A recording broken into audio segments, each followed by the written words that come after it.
Welcome to Alcohol Beyond This Point, What was that? podcast where we debate business topics and then get drunk while we do it, just like the Persians did in their parliament. My name is Willows, And my name is Tyler. and welcome to episode 32. I changed the board today. It's difficult for me. I love the welfare state. Um, True. I love runaway inflation. so I wrote, I love the welfare state on the board today. I always write something. I think last week I wrote birds. I don't remember why. But I wanted to reopen the, we've talked about this on the show before, but it's more relevant than ever. I wanted to reopen the kind of UBI talk because number one. Okay, before we start. We gotta, ASMR, some weird unlabeled cans. Oh, that is like a really hollow sound. They're low fills.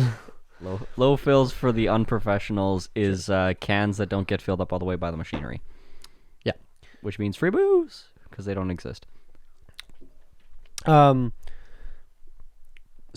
number one, I want to talk about UBI again because it's looking like might become a thing in Canada.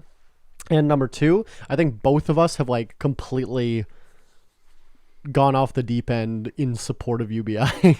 Yeah. I just want to see what happens. So, well, we've been talking about it a lot, and it's been almost like people are too dumb to be part of the economy. Just pay them to stay home. $2,000 a month is nothing compared to the amount of welfare they're getting and the amount of like damage they cause the economy. So just pay them to stay the fuck home. Well, that's the really crude way of putting it, I suppose, but I mean, you are using my words. But I mean, it is the drunk me way of saying it, but in reality, the job markets are narrowing and the labor like the needs for labor is constantly shrinking, and you just have mass accumulations of wealth, whatever, flowing upwards.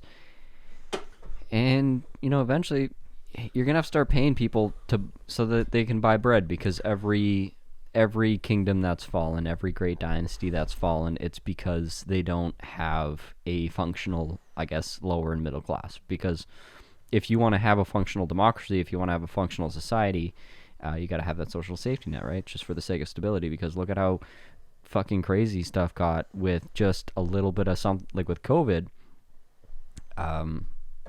Yeah, almost destabilize an entire kingdom. Right, like it was destabilizing in a way. And yeah, like just imagine how much worse things were if there wasn't that the security that we do have. Like obviously it got pretty bad in some other third world countries, and now it's just like descending into it's got a knock-on effect, right? Like, Yeah. Like there's a lot more people living under fascist dictators, for example. There's Like Joseph Biden. Yeah, there's military coups. There's all these things happening just in destabilized places. But that makes me think about the fantastic news we got this week. When I say fantastic, I mean that in the most sarcastic sense of another black person being killed by a police officer 10 miles away from the Derek Chauvin trial. Yeah. Yeah, it's like, oh, if you just wanted to throw a flare on the powder keg. What's it, Dante something like that? Yeah. Yeah, and there's what is it? I just sent it in the group chat right before we started. There's a picture of him with a gun. Yeah. The kid that got killed. I want to talk about that, yeah. Yeah, there's a picture of the kid that got killed with a gun, and these like super Republican politicians are now being like, well, look at this piece of shit with a gun. But it's like, you fucking idiot! Like you were just arguing, you shall not be infringed. Yeah. Joe Biden's gonna take my guns. Yeah, buying guns without background checks, being able to if they had their way, they'd probably want to concealed carry without permits. But their only argument is like, this guy had a gun without a permit. It's like, oh, that's why you're opposed to guns. Yeah, huh? And for the record, the picture of him with a gun, he had very good trigger discipline. Yeah. So, no, it's like when the what do you call that? The NRA was pro gun restrictions when the Black Panthers were active, Right. because they didn't want black people to have guns. They just wanted white people to have guns. Just like they used to be in favor of voting rights. Armed minorities are harder to oppress. Yes, and just Hot it take. just feels a lot scarier. I mean, if if there's like for example, whatever protests that are going to be happening right now, imagine if the crowds were carrying M16s and then the riot police come in with the rubber bullets. Like, how violent, how excessive is the force going to be? Well, I mean, that's like when, like in Mexico and stuff, where like the cartels have better weaponry than the army does, right? Like, Yeah, well, they're basically the army. well, but that's what I mean, right? Like when the populace gets so armed, where it's like, Yeah. I don't know. I think what is going back. This is like, it's awful, obviously, but like, what are we gonna do? We're not American, whatever. But Yeah. going back to, does UBI have any implications for, like, do you think people will be spending that money, right? Yes. Poor people are notoriously bad at not just spending money on goods Correct. and services. Well, I mean, at the rate of pay, it's going to be basically a surviving wage. So, Fair. But do you think that's good for like small business and entrepreneurs? Do you think that they're going to be stimulated? I think, as compared to other ways of stimulating the economy, yes. Because what are the alternatives? To UBI? Not to UBI. Everyone can get you lazy fucking liberals can get a job. Alternative stimulus. The alternative stimulus is not nothing. Why do we need stimulus? Uh, Lazy liberals always talking about stimulus. those stimmies. How about you Okay, let's face it, stimmy your way into some pussy? We're in Canada, We are. and we do get a decent amount of support from the government. Like the lower class, middle class, whatever. Like, you have, obviously there's welfare, there's Rent assist. there's rent assist, and the biggest thing that Canada has going for it is the healthcare system, which, I mean, it's not the best healthcare system, but it's accessible to all, and it doesn't, breaking your leg doesn't put you into bankruptcy, which is massive, because like next to student loans, I think medical debt is like one of the highest. Is like, yeah, it's the highest personal debt. Am Like, I an idiot, or why don't people just get insurance? it can be like $600 to $800 a month. Why? For if you got like a family of 4, it's like $800 a month. Dude, I have like a business plan that has like 10 people on it. Yeah, and but it's like that's- $100 a month. Yeah, but you're paying for the services on top of what Manitoba Health covers. Yeah.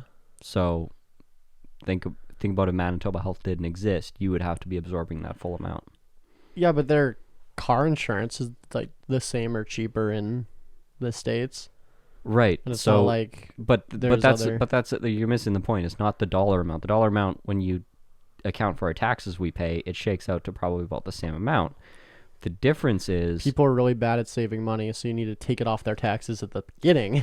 right, just like in Australia, they have a mandatory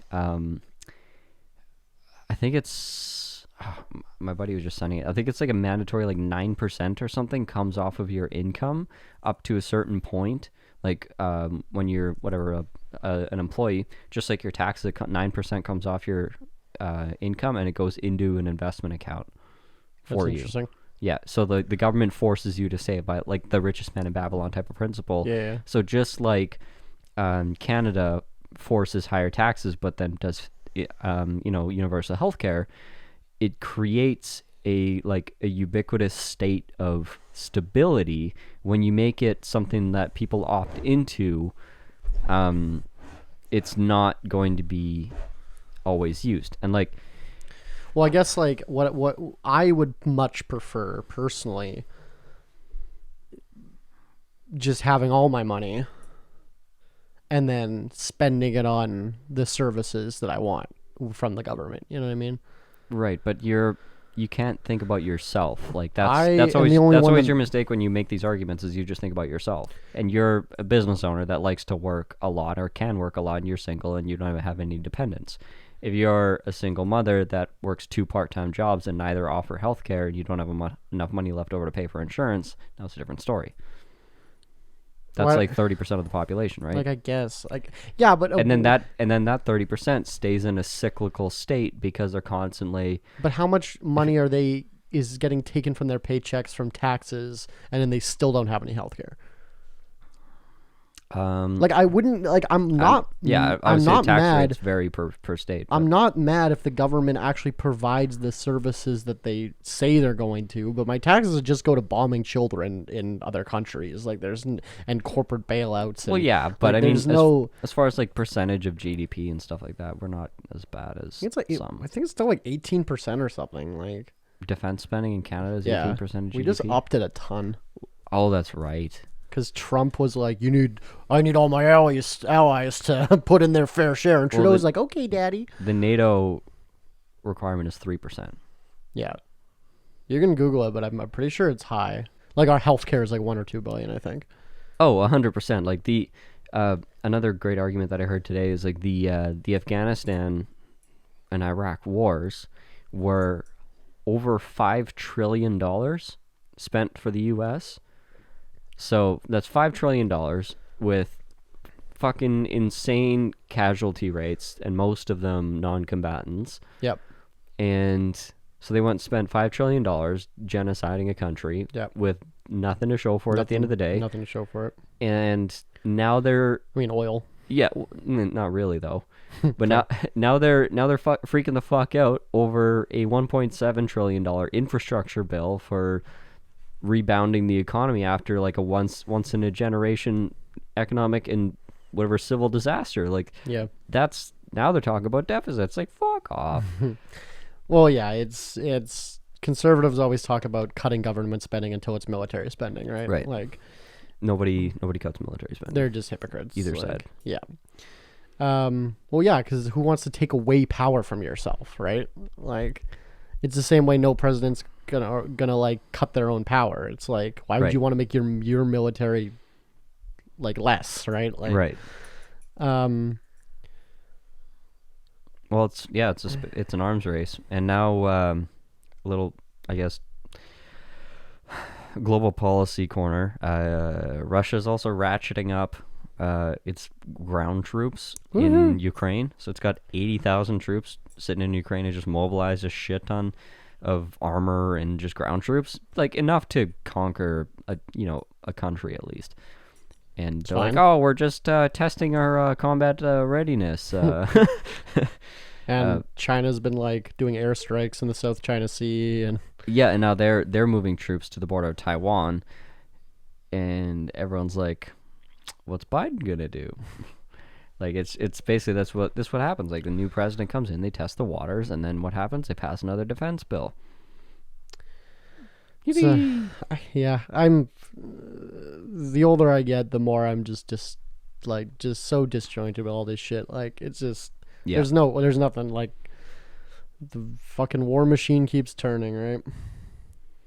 Yeah, literally, when they're talking about the Russian troops and their readiness and all that, they're talking about how their troops are better now because they've been fighting for the last several years with the annexation of Crimea and also in Syria.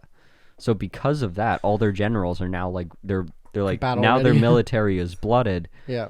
They just spent a shit ton of money upgrading everything, and their ability to mobilize and be ready and mobilize anywhere, and they can basically mobilize twice as many troops twice as fast as compared to NATO. So like anything that they try to do, they will by the time US or NATO comes in, it'll be over. Are they not part of NATO? Russia? Yeah.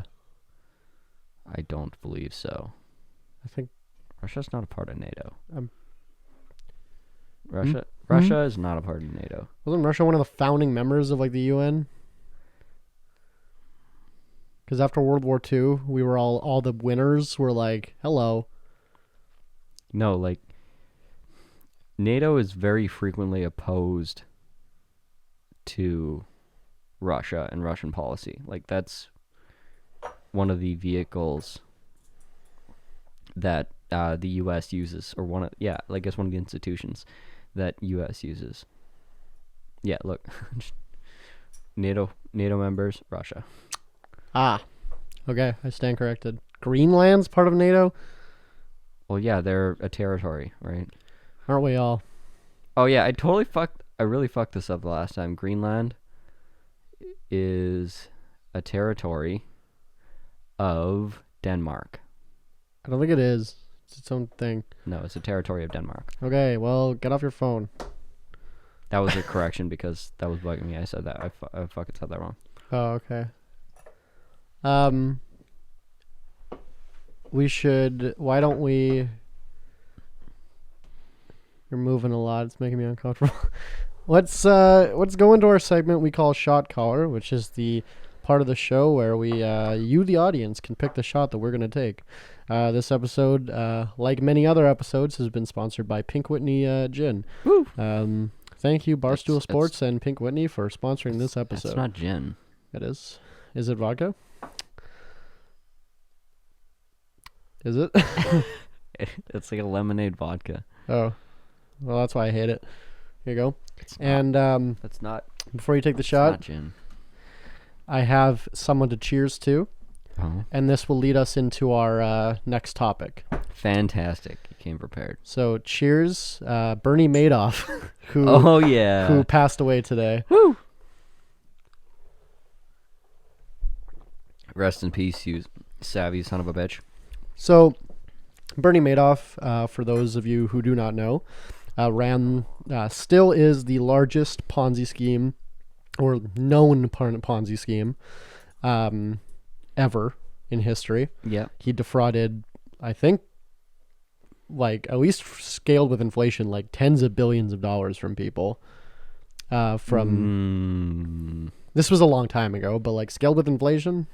Man, you're correcting Okay, me. just keep talking while I'll fact check you as we go. Numbers don't matter. Scammed a lot of money from institutional investors, from his friends and family. Basically, just scammed everybody. How a Ponzi scheme works. Okay, yeah, no, I fucking read this wrong. It's 65 billion. Yeah, that's what I said. Haha, tens of billions. Tens of billions. I thought I had read 650 million or 65 million. Like, that doesn't sound right. 65 billion. No, it's with a B. The largest scam. I just misread it because that's fucking preposterous. Yeah, well, exactly, and that's he was currently in jail doing a 120-year term, and he passed away in his 80s. Rip. I didn't see what killed him. Hope it's not COVID, but yeah. So Ponzi scheme named after Charles Ponzi, who reportedly had the first Ponzi scheme. Basically, you say, "Hey Tyler, I have a winery." You son of a bitch, I'm in. Perfect. And that's a Ponzi scheme. So anyway, I'm just kidding. So basically I say, "Hey Tyler, I have a winery. I need $5,000 to keep my winery going. Yeah. I'll give you a 20% return if you give me $5,000 in 3 months." You say, "That's a pretty good deal. Yep. Here's your $5,000, whatever." And then I go to my friend Bernie and say, "Hey Bernie, I have an investment. I have a winery that I'm working on. All I need is $7,000, and I'll give you a 20% return in 3 months." He says, "Word, that sounds good." Gives me $7,000. Then I come back to Tyler and I give Tyler my $7,000. I said, "Look, I just got you your investment back and a return faster than I said I would." Right. And you're like, "Wow, that's fucking good. 20% in a couple months, and fucking good job." I say, "Let's fucking keep it rolling, right? You give me 7,000, I'll give you 10,000. You say, "Word." So I bring that 10,000 and I give it back to Bernie. And I'm like, "Hey, just made you 10 on your 7. Give me 30. He says, "Yeah, word." Gives me 30. I come back to you. I give you a return. And then what you do, you keep doing that with, my example was 2 people, but you do it with 500 people. Well, isn't there a recruiting aspect to it? Not in a Ponzi scheme. That's a pyramid scheme you're thinking of. I thought so. In a Ponzi scheme, the guy on the top, one guy is scamming everybody. That's a lot of work. Which is why they inevitably fall apart, because you can never keep up with the ridiculous returns that you're promising everybody. Right. And I think, or no, you eventually run out of people to borrow money to pay off the other people. Because the thing is, like Bernie Madoff and a lot of these big Ponzi schemes, they're happening like it's people that own like hedge funds, Right. or real or not. Yeah. I think, don't quote me on this, I think Bernie Madoff had a real investment company that was making a bunch of money, Yeah. but then when economy crashed, He started scamming people. Right. He just started using new money to pay off bad money, and then Yeah. But so a lot of these people, it's not just like guy on the internet, hey, give me $5,000, I'll fucking double your money. It's like credible institutional, like, Better Business Bureau certified Googleable businesses. $65 billion. Like, you can't just e-transfer that. Exactly. So Like, that's insane. But the problem is like, when I have asked people for money, you've borrowed us money for the business. I actually have a business that's making money. Yeah. But if it's a scheme, then there's either no or not enough money being produced to pay back any of the investments. Right. It's just like why do I always blank on this? The blood typing scam by Elizabeth. What's her face? Oh yeah. Yeah, she was the richest, youngest woman. Yeah, she was like the youngest for self-made like billionaire. 6 or whatever. months. Yeah. Until they found out that she was lying about all the technology that she had. Fuck, what's that called again? Yeah. Elizabeth Holmes and Theranos. Theranos. Thanos, like the purple guy. No, Theranos. Oh yeah, Theranos. Yeah, she like listed on the fucking like New York Stock Exchange, right? Yeah, and was like, we got all this technology. She had an office. She had scientists. She had a company. She had a whole fucking business running. And like, it sounds impossible if you haven't been in tech startups. Yeah. But like, she just had everyone so compartmentalized from each other that they were working on nothing. Like nothing that nobody actually knew that the business they worked for didn't have anything. Well, because fascinating. I think she didn't start off trying to scam. I don't think even Bernie Madoff started off trying to scam people. It's like it's like the Fire Festival, where at a certain point it got ahead of them and they just never stopped. Yeah, which normal people go, okay, I'm not going to be able to pay any of these people back. I'm going to stop borrowing money. No, at a certain point, you're like, all of our research has come up dry. I don't have anything. Maybe we shouldn't list on the fucking New York Stock Exchange. Maybe I shouldn't say we have a working prototype and start rolling it out to actual stores. Yeah, like, because they actually had sales and they had contracts. They had like... because she allegedly created like some sort of new blood research technology, whatever. It was like you could detect cancer or whatever in blood. Like you could detect predisposition to diseases before they occur. Yeah, but the technology never actually existed, and she got fined fucking a ridiculous amount. And they're like, yeah, she was on like Forbes, like youngest self-made woman billionaire, and it's like zerp, like yonk. Amazing. Yeah, pretty funny, but I mean, not to the millions of people she scammed, but yeah, she was in like. What's that really, really popular like farm? Like we got like Rexall Shoppers. What's the American? Oh, not Trader Joe's, but like not Trader Joe's. That's the supermarket. Man, I've never been in this in the United States. I don't know. Anyways, she was in our equivalent of like Shoppers Drug Marts, where you could like go and get the tests and stuff like that. They were at that level. Yeah, it's insane. Yeah. So here's something we can debate about, because I know immediately you're going to disagree with me. Scams. Fuck you. Scams and schemes should be legal, and people should just get smarter. I would say no, because there's no recourse. There has to be a recourse. So here's the thing though. How are we okay? You know when like I live in Charleswood in Winnipeg, which is in the city, but it's like surrounded by trees. Right. Okay, we have deer in my yard all the time. Right, That's the point I'm trying to make. You're in suburbia. And I feed the deer. Yeah. And everyone tells me not to feed the deer. Yeah. Because if you feed the deer, then they can't find food on themselves, right? Well, that's what people say. You're training them. If Mitch says it, I'll believe him. You're training them not to be able to like survive on their own, yeah? They live in a city. Just okay, right? don't feed the Okay, bears, right? anyways. Okay, you're seeing my logic though. Yeah. If we just protect everyone from getting scammed, they're never going to learn how to not get scammed. False. I don't know about this. Because the scammers are so much smarter, and especially now can reach so many more people. Like, just there's an entire economy around phone scams in India. Oh man. And they have like it's literally like any Salesforce or any business where they trade. They have like trade secrets and new strategies and techniques, and they ride trends, and like they just evolve so quickly. So there's a couple people I watch on YouTube. I can't remember their names right now, but I'll put them on the screen here. If you're watching the video version of this podcast on youtube.com/votewillows, shout out. You can see who they are. But they like are Twitch streamers, and they purposely put their phone number out so that scammers call them. Yeah. And they just fuck with the scammers. Yeah. Like the longest this one guy was able to keep the guy on the phone was like 6 days. Like he kept calling him back in the morning and just kept just to waste their time, right? Yeah. And he does like this one guy does like voice changers, and like he's like, "Oh, I'm a grandma," but he's like using and he's a computer, like a tech guy. So he's using like a fake, like an emulated computer, A virtual machine. So when they like, you let them get access to the computer, and then they can steal your Yeah, shit. they do like a team viewer. And he has like a fake bank account, and like, because he actually knows how to code and stuff, right? And he just fucks with you. It's so funny.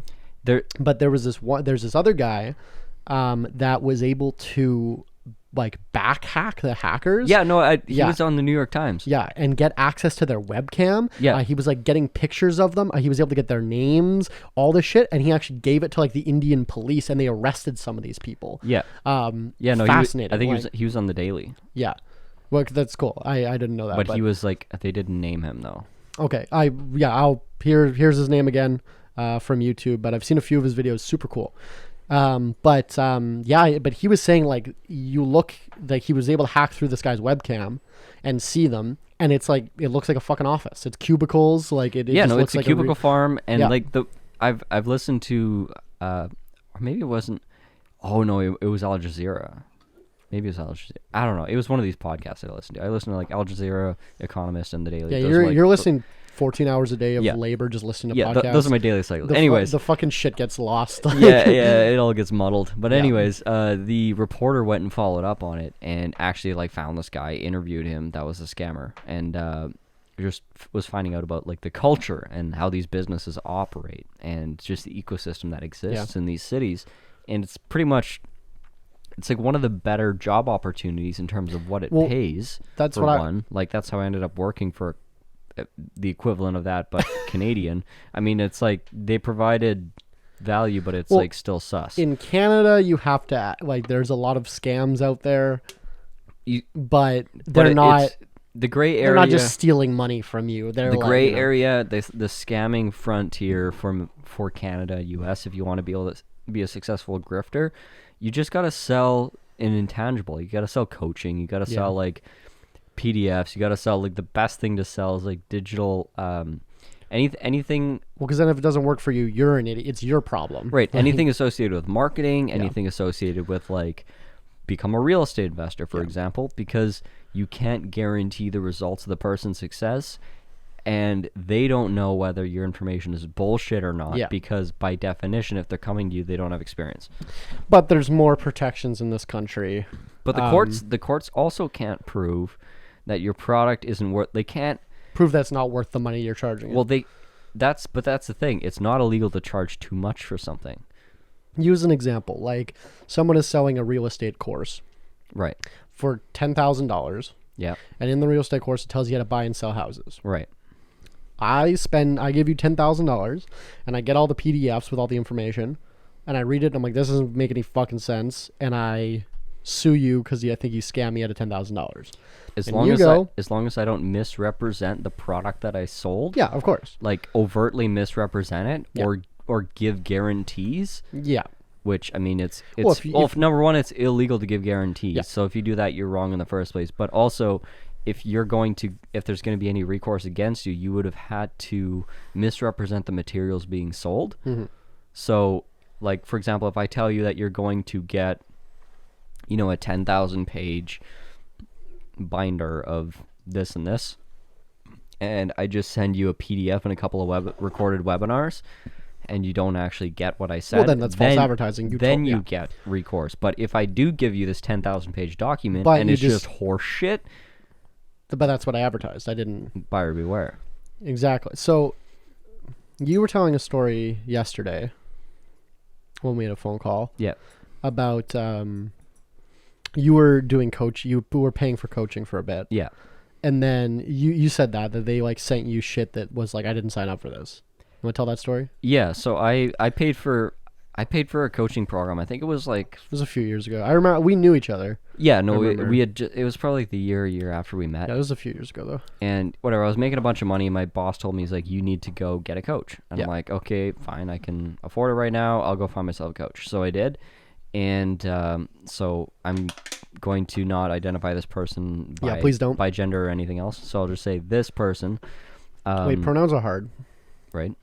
They sold me this course, and it was supposed to be about 30% of it was working on myself and, you know, obviously, like, my self-improvement. And just as like a part of any course, like you start with the fitness instructor. They're like, okay, where are you at? What's your fitness level? What are you eating? What are your goals? Yeah, so that was like the first 30% of the course, which is great. Like, I got a decent amount of value out of it. I still use some of those practices today. Not to say I couldn't get the same thing out of an app or a free YouTube video. But the fact that the person forced me through it and I paid for it, whatever, I got the value out of it that way. I can fucking figure out what to do at the gym on a YouTube video as well. I'm not gonna fucking do it. Exactly. Yeah. So I did get I don't resent that part of it, but before I started, like during the sales process, I'm like, okay, so this is my job, and I in very, very great detail described what I did, who I worked for, and what I needed. I'm like, okay, I want to become a better manager. I want to become, you know, better at managing people, better at hiring, better at interviewing, like all these things. These are things I want to work on. And I'm like, I need a business coach. I don't need a wellness coach. I need a business coach. And she's like, okay, yeah, like most of my course is all about business and on and on.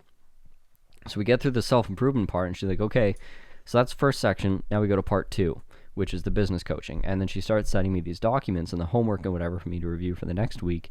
And it was all about how to start my own coaching business.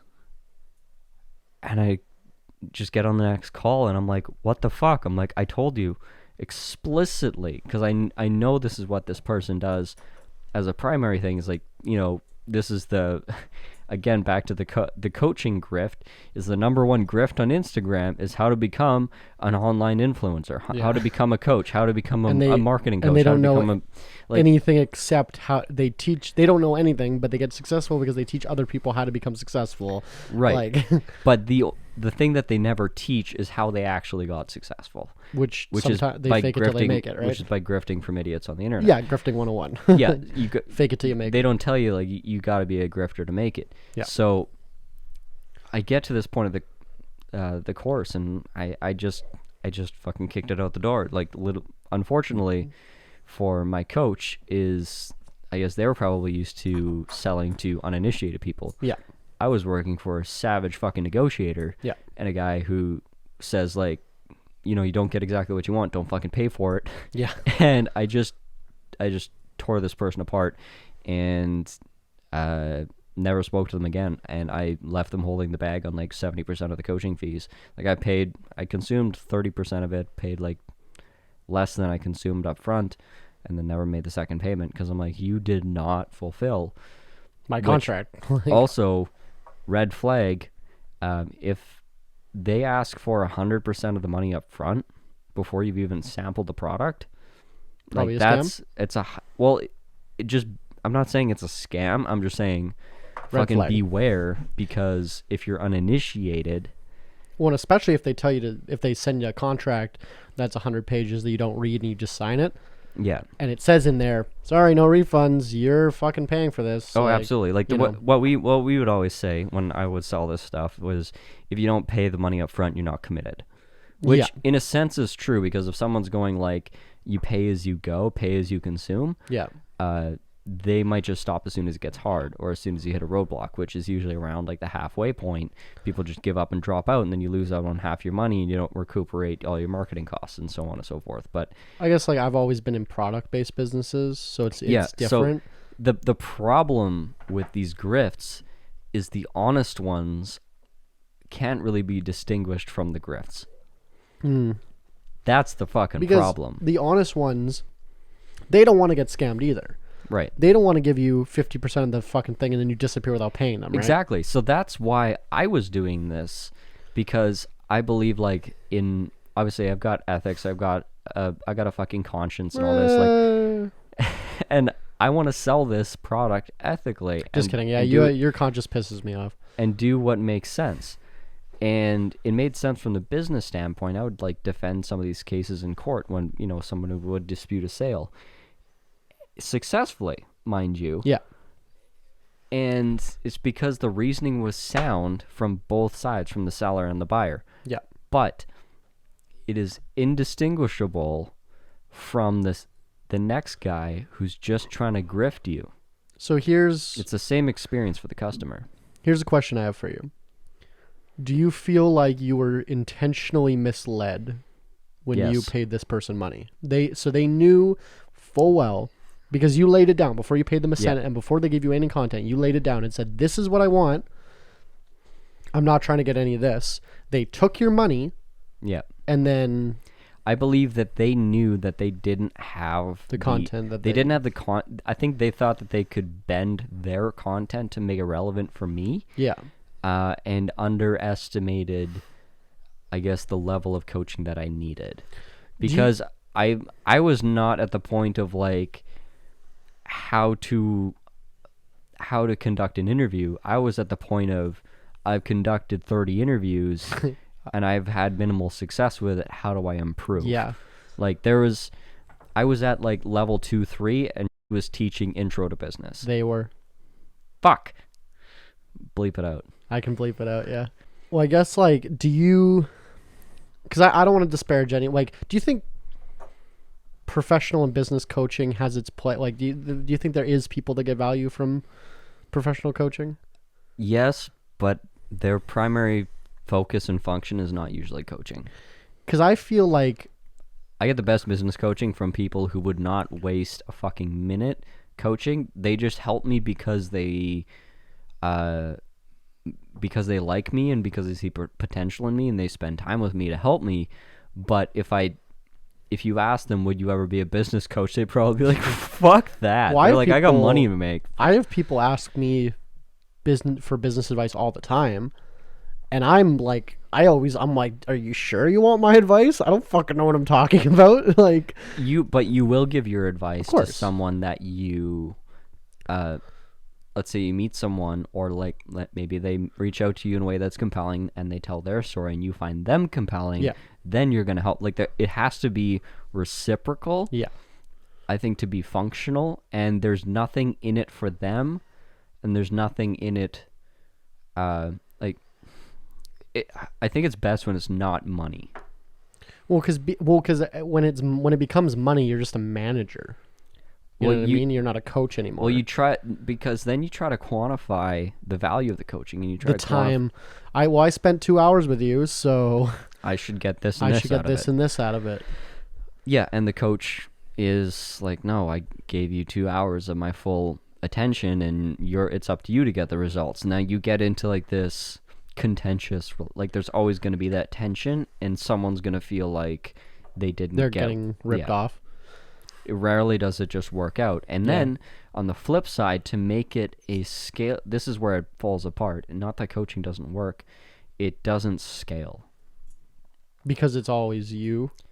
Right, because how do you scale what you know? Well, I guess how big, like, they write courses. They write books and stuff, right? Right, but you can write a body of work and you can sell that body of work, but how do you translate that into a coaching business? You make videos, right? You make content, and then people pay for that and they go through your content. That's still not a coaching business. That's a digital products business. I guess, sure, but people call it like No, coaching. coaching is like when you One-on-one. sell your time to Yeah. someone else. Okay, yeah, it's. I guess people would call it coaching, but I guess it's not. Yeah, like I see what you mean. Like it's not The exactly. digital products business, scalable. Yeah, Which of is, course. I guess, what the good ones do is they'll put out a book, they'll put out a PDF, and then maybe Mm-hmm. they'll do, you pay a ticket for a seminar in a weekend, an intensive session, stuff like that. Like Yeah. that I get, but like the long-term, ongoing, high-end, expensive coaching, Mm-hmm. unless you're working like directly with the man, directly with like Well, I guess scalable the is Tony Robbins, is the whoever. is Apple pays you to talk to all their like they fly out all the Right. CEOs for a weekend of all these different branches, and they pay you $10,000 an hour to coach Right. 1-on-20 with these like CEOs. And even right? the Like, value of that is dubious because very few of these consultants and coaches and speakers actually have any impact and effect on the final result of the business. Like, for example, like the what is it, Jim Collins, the Good to Great author? He's a speaker that is in high demand. He says no to 95% of the inquiries, but occasionally will say yes to a company. And then when you pay him, he runs the show, and you don't get to tell him what you want. He tells you what you need and Sure. what you want. But he only does a couple a year, and he only does a couple speaking engagements per year. But he's super selective. It's because he wrote brilliant books, and he knows all of these things because he's dedicated 40 years of his life to research. Like, he is not a business coach. He's a data analyst and writer that has become a coach through demand, and because I guess like you see a lot of grifters in the motivational speaking. right, so it's even less tangible. Exactly. You see a lot of people, I don't want to say con artists, but If you make see a lot of motivation. And I like when I was 16, 17, 18, basically before I started my actual business, I was big into motivational speakers. Yeah. Listening to, Tony Robbins and people like that. I'd like listen to that shit and be like, yeah, let's go make money. Like motivated me to kind of whatever. But the more I actually run a business, I go back to some of these people that I used to consume, and I'm like, this is just, there's no value here. Like, yeah, it's positive reinforcement. I consider it to be on the level of like entertainment. yeah, and I think like if you're gonna treat it as like visualization, Right. like I still believe like I don't have like a vision board anymore. I guess like kind of I do. Like I'll change my phone background to stuff that I want and stuff like right. Like I do believe, maybe not in like the esoteric, because I know a lot of people like what do you call it? Not visualizing, but manifesting. I believe in manifesting, but I don't know what I believe. I don't know if I think the universe actually has energy, and I don't know if I believe that. So that doesn't matter. Like, well, How I've always seen of it as is positive. Being positive just makes you more productive in general because you're being more positive, right? It doesn't Right. matter if the universe is doing it or not, or it's just because you're fucking more motivated because you're more positive. Either way, it works. Manifesting, I think. Right. But whether it's magic or not. Well, just it's a fact of psychology of like things you pay attention to, you notice, and things you pay attention to, you will pay attention to and work on and improve. Yeah. So if you treat motivational speaking almost like consuming that almost like the same way, where it's kind of more esoteric, less tangible, Yeah. then I think it's productive. But are there really people that need like Yes. motivation? Okay. So I'll as you're talking, I'm just thinking back to when I was consuming it and like really buying all of it. Well, I shouldn't say really buying it. When I was really buying it, I was just mostly buying it because I was in a group of people that, half of them were really buying it. yeah. And I'm looking at them and I'm like, oh, some people like buy this 100%. And I'm, taking in the information and processing it. Yeah. It's the same as when you I mean, you can't probably relate to this, but when you go to church, No, I and cannot. there's a sermon being taught, and some people are taking the moral of the story, and Oh, and some people are taking it literally. 70% of the people are listening to the literal word. Like that's Yeah. and as soon as you say like, do some people need this? I'm like, how many people go to church? Because those people Well, I need saw it. I saw something. I forgot what it was related to, but it was on Twitter, and some Christian person was like, "Guys, we got to take this not literal. Like we got to whatever." But they were presenting it like they were being kind of a dick about it, Mm-hmm. and then like some rabbi responds like, "Yep, that's what Jews have been doing this entire time. Like we don't take it literally. It's a fucking Yeah. it's the message behind it." But like Catholics believe that the bread you're eating is literally the body of Christ. Gross. Like magically, like it's literally. Yeah, it's a literal manifestation. That's which is, fucking weird. Right, and I think that's why a lot of these scams and schemes used to do a lot better than they do now, because You could tell someone this is a body of Christ and they'd believe you. well, it used to be 90% of the population was fully bought and believed in some faith, right? Well, that's a hot take, Tyler. Well, that's a big thing. That's a real thing. Scams Like, don't work because less people are religious. What are you trying to say? I think there is absolutely a direct correlation. What are you trying to say here? I'm saying that a lot of grifters use faith. I believe that as well. I think a lot of Faith-based people are more predisposed to be trusting yeah. and believe in something, Believe in whether good, or not right? they understand, and they believe in good, they and believe- they'll believe in and buy something that they don't fully understand or have looked at critically. Because That's not their default. Their default is Yeah. to believe, Because- not to criticize. they go, well, I don't really understand this real estate coaching, but I don't understand God either, and that exists. So Right, and God sent me to this real estate seminar, so he must want me to pay. And me as a salesperson, if I identify that you're religious, I can close you like a door. no comment, I guess. I'm serious. It's real. It's dirty. It's scummy. It's bad. And it's real. And you grew up religious. I like, for context, I grew up in the Bible Belt, in the most Christian community of a Bible Belt of a conservative province. And not only that, but you still go to church though. Yeah, well, you use springs and like, right? Occasionally, no?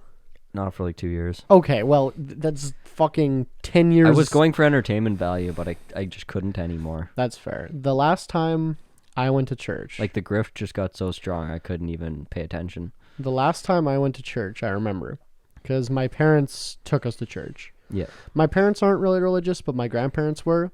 Yeah. So they kind of, I think they were mainly trying to do it to be like, like, let's see, whatever, right? And I remember. See if Chris feels Christ. Yeah. And they give you the children, because we only stayed for the first half hour of the service. Right. And then we go to Sunday school. Yeah. Because you get fucking bored with all the standing and sitting, right? And they, instead of a Bible and a hymn book, they would give you a little children's Bible and hymn book that had pictures. So then whatever you were singing, you could look at the picture and it would, stimulate a child, right? Whatever. But well, okay, whatever. But I remember I have a vivid memory of this. My friend Nick, we lived down the street from each other and he would come to church with me. We were drawing like mustaches on Jesus in the children's book. Oh no. Yeah, we were like putting devil horns on white him. Jesus, to be fair. Yeah, on white Jesus. We were like, drawing mustaches and fucking devil horns and making them fart and stuff, right? And you've always been the same person. yeah, we were probably 5, maybe younger. But I have a vivid memory of this, of them being like, "Stop! Like, what are you do? What are you doing?" But I even remember being in Sunday school. I can't imagine I was continuing to go to church after kindergarten. Like, I'm just trying to think back my timeline. I can't imagine I was like, they overlapped. So I'm trying to think how old I was. I would have probably been 4 or 5. Oh yeah, and I was like actively participating as a volunteer like Until you were, until like, I was like 18. 21. Yeah, 20. Yeah, worse, right? Until you Yeah. met me, pretty much. Until I moved to Winnipeg. Yeah, Yeah. but Well, actually a little bit before that. so but I'm dropping acid on the weekends. I probably shouldn't be in the worship band. but, I opted out on my own. I'm like, I'm like, Maybe someone's gonna see me. I'm going to hell. Someone's gonna see me high off my ass in public. Yeah. And it's gonna look bad on the church. Because you lived in a small town as well. So. Right. I lived in a small town, and I was in a position like in church of like actually being on stage, running the service. I ran sound, like I was involved in programming. Someone sees you high and they're like, "Oh, the church is fucked." Exactly. Like, I So I left. That's respectable. Exactly. I left because I respected the church, and Which I'm is like, funny. I shouldn't be here anymore because I'm like, this is. I'm a sinner.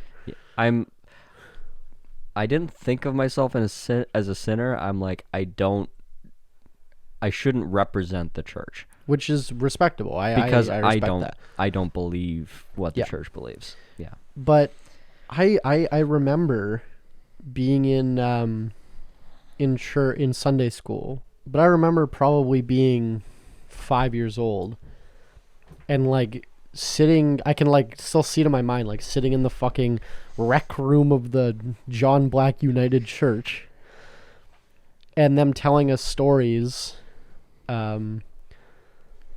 as, you know, as a charismatic Sunday school teacher would. Mm-hmm. And me literally being, because I was always a shit disturber, right? Even when I was a kid. I think I was a little bit more shy when I was a kid. Yeah. Like I didn't want to offend people. But, you know, I got older and that went away. But You got over that. Well, because I remember I was going through like old shit from school and like report cards and stuff. And it was like, oh, you know, sometimes has troubles engaging with people. And I'm like, what is that? What? What are you talking about? Like, whatever.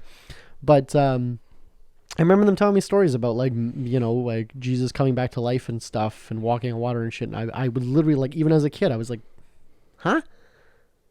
They're doing what? They're doing a what now? What? That doesn't make any sense. Like it just never stuck. Like when I was a kid. I guess like I played a lot of video games when I was a kid, like since I was a fucking infant. I learned how to. My parents will tell you this story. I learned how to read because of a game called A to Zap. I'll put it on the screen right now. It's like A to Z, right? But okay. A to Zap, and then like every letter has like a. You can click on letters, and there's like A is for antelope, or I don't know what the game was. I don't remember, but sounds exciting. But that's apparently how I learned how to read. And then when I was like like a child, I was playing like, you know, fantasy games and stuff. And my mother, especially the more like the violent game, and it was, you know, it was 90s violence in video games, so it wasn't very violent, wasn't realistic, obviously. But I remember my mother always kind of stressing like, you know, this isn't real, right? You're not actually killing people. You can't actually go kill people in real life. Like this is a video game. This is fake. And you're like, no shit, Mom. No. But and she did that to me when I was young, and I think that kind of like that critical, like, okay, what I'm perceiving right now isn't real, and I know that. So when I went to like church and they told me a story, I'm like, okay, what I'm perceiving right now isn't real. Oh no! and I know that. That's hilarious. Because it was the same shit, right? Yeah. Like I don't know, I just never bought into it. But my parents, even my grandparents who were religious, like my grandmother still volunteers at. I think she goes to church every Sunday and still volunteers and stuff. My grandfather died when I was like 12, 13, 14, around there. But when you're around, you know, your early teens, you start getting not completely dumb. Like I started having enough of a cognitive ability that I could actually talk about things I believe in, like actually form opinions. Yeah.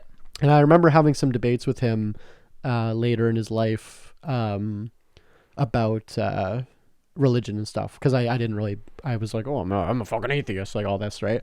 But I think he explained it to me more like he was probably more of a kind of agnostic, like he believes in God, but he didn't know how or why, right? Like, Yeah.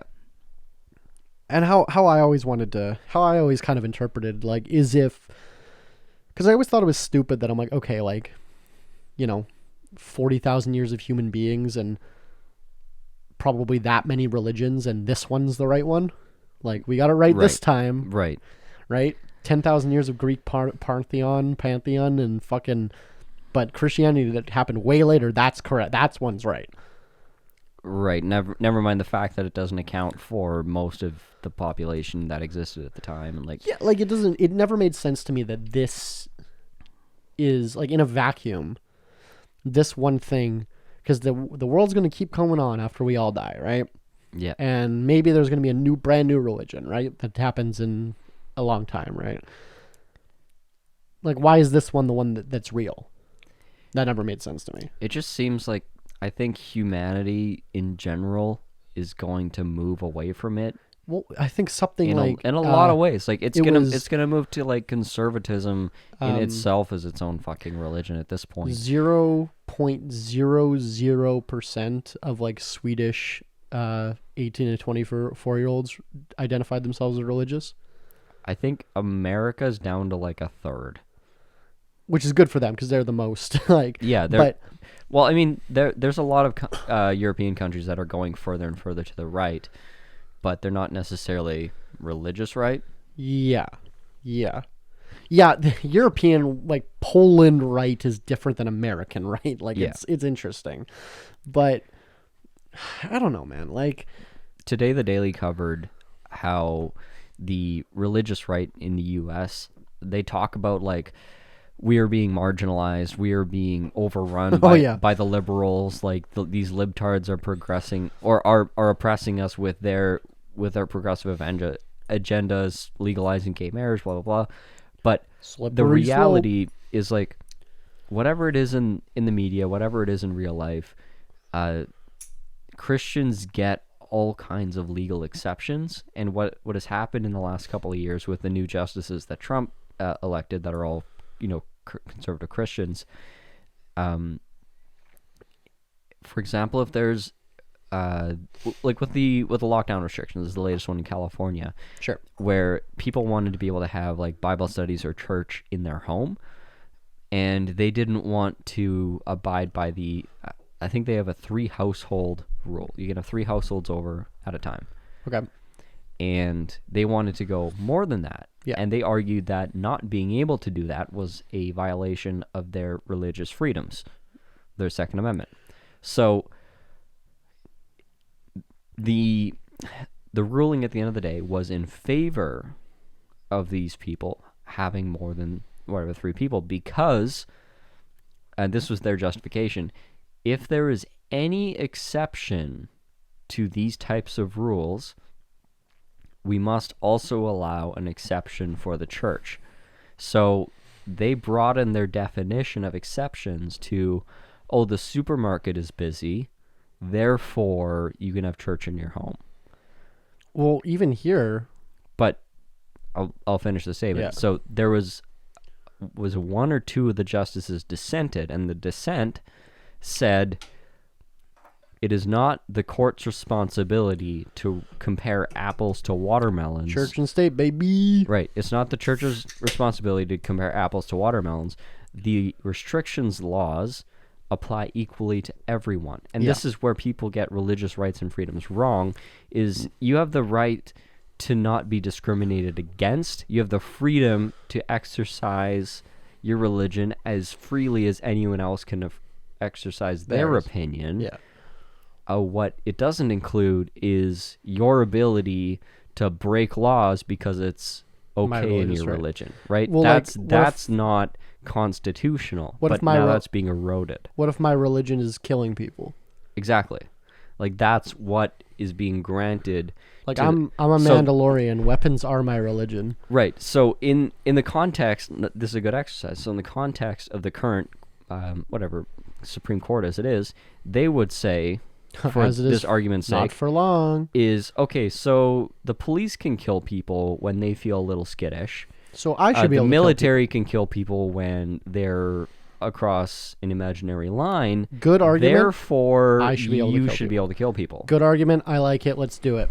So that's basically what's happening Yeah, pretty much. with these judgments, except they're in more innocent ways. Did you see they just introduced a bill to add 4 more justices?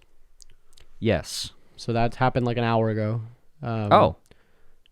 I knew they were doing it, but I was- didn't know that just happened. Yeah, I sent it in the group chat earlier. I don't know. Okay. You were driving probably. I mean, fair. It's been done multiple times in history. It's not unprecedented. I love when like you get it's an even split, so then you just add more pieces to the board. Like It's not an even split. I think No, I think it's 6-2 or 6-3. yeah, the bad guys are winning right now.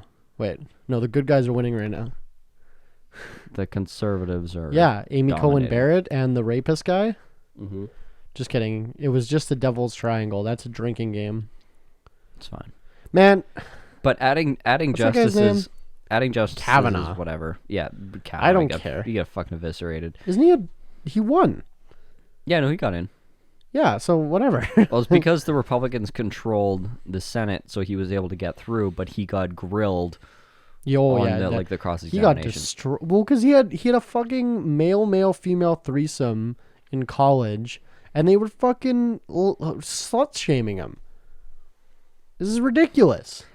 Go Dems. What are these fucking liberals that are like, you can You gotta do whatever you remember, want? But these then these libs are further right than as are right. literally, as soon as he does drugs and bangs girls, then now he can't be a justice. Fuck off. Yeah, seriously, I disagree with that. So do I. Did you see this picture of Hunter Biden having a threesome while like snorting a line of cocaine? No, but that sounds great. I'll show you later. I screenshot it. It's getting taken off Twitter every time someone posts it Nice. for like in unconsensual whatever. I don't know who planted the I don't know if Hunter Biden was secretly recording sex with prostitutes. Sex workers. Yeah, whatever. Prostitutes, you can call them prostitutes, I think. I don't think that it's not hooker. Like I wouldn't say that, but I think prostitutes fine. I'm pretty sure it's considered derogatory at this point. Is it? Okay, well, I apologize. I didn't. Okay, whatever. I'm trying to be because sex worker to me is more broad Right. because like OnlyFans is sex work to me. You know, like selling nudes is sex I think that's work. the point, that it's supposed to not be prostitute. Okay, there's I've heard negative connotations. full to it. service sex work. That's what I've heard before. Sure. I'll say that. So I don't know if it was him recording the sex with full service sex workers, It's such a mouthful. or I don't know if it was one of the sex workers recording it to like, oh, I know this is Hunter Biden, I'm going to record it, Or a third party. or spying on him. Obviously, it could be Who fucking the fuck knows? Russians. I don't know where this video came from. I don't really know the context, but he has like a girl Probably on his. Russia. He has like a girl on his face, a girl on his dick, and he has like a bong. Oh, I know where this came from. Okay. Conspiracy corner. Can we go in this direction? Can Yeah, we go to please. rabbit hole for a second? So Hot this is second. the segment that we call Conspiracy Corner. Yes. This isn't Yes. this isn't an official segment yet, but It should be. It probably should be. Should be. We should make a spin-off political podcast, honestly, like Yeah. Okay. So conspiracy theory corner. Okay. So I mentioned the Russia buildup, and a lot of the accusations around the election where Hunter Biden is involved with the Russians. And what exactly like was that? Can you explain that? What? The whole collusion, because wasn't it the Trump that was colluding with Russians, Oh, he did. but Hunter Biden also colluded with Russians? Russians don't give a fuck as long as they're disrupting democracy. They Well, don't. give us- They don't take sides. Russia doesn't take sides. Russia Yeah. is on Russia's side. They Against fuck America. with everyone. Yeah. They fuck with everyone. Yeah. You're fucking Well, with your mic again. So what I believe happened here is, so Biden just made a phone call to Putin saying, this buildup on the border is unacceptable. You need to back down. You need to de-escalate. Okay, so Biden recently made a phone call to Putin basically saying, you need to back down. Who, Joey? Yeah. Okay. You need to back down from your military buildup on the border here. Putin, stop doing that. Exactly. Why So, are you doing that? That's what I would say. in response, Putin is probably on the, like, they never release what actually happens on these phone calls, obviously. Of course. So I assume Putin is the kind of guy who's like, I'm surprised Putin even speaks English to fucking Biden. Of course he's. I think he's probably. No. I think I've heard of him like No, refusing. you cut me off. No, he loves he speaks English very, very well. He loves like pretending he doesn't speak English. Yeah, I was gonna say he's definitely done that to people. Oh no, he 100%. Yeah, I'll let you finish your story before I tell my story. But I'm surprised he like even agrees to speak English to Biden. Like, I have another story after that. but great. So here's my theory. Biden calls up Putin and says, "You need to back down from the Ukrainian border," and Putin is like, "I have videos." Of Hunter Biden. And he's like, "Of what?" "I have videos." And he's like, "You need to back down." He's like, No, you don't understand. This is a hypothetical. This is a conspiracy. I have videos. You're just making this up. 18 hours later, Sure. Hunter Biden having a threesome while railing coke Yeah. goes viral. And Perfect. also, Yeah. it was released through the campaigns that Hunter Biden was involved in a foundation that got paid from the mayor of Moscow's wife. So, like, Hunter Biden has done business in Russia. And one of the ways that they love to do business is to get blasted. Bring sex workers to there you go. Your room. You do a big deal. You have a couple meetings. You hit the strip club. You have a fancy dinner. You go back to your hotel room. Just like here, you would buy somebody a shot. You buy somebody a sex and there's worker. cameras in the room. And there's cameras in the room. I bet my fucking bottom dollar that's exactly what happened. I would not be and he'd be like, yeah. So when I travel, that's so funny. I bring one of those bug detecting metal detectors, and I go zerp, and you can get that lens that like detects camera lenses. Just kidding. I just post my dick online all the time. I was gonna say you literally just post your nudes. That's like yeah, it's fine. The girl, I think it was a girl. The girl, that famous Time magazine picture of Putin, where it's just like him like sitting and he looks tough as fuck. Tough as fuck. That's like the most famous picture of Putin. Here, strong daddy vibes. Here it is on the screen if you're watching the video version. I read an interview with the girl that took that picture. Yeah. Fascinating. Like, he had like 10 bodyguards in the room, whatever, only speaking Russian. She's speaking to him in English. He's responding in Russian to a translator, and then the translator's telling her in English, whatever. And then they're like going to take the picture. He dismisses everybody except her. Like, every single person takes them out of the room.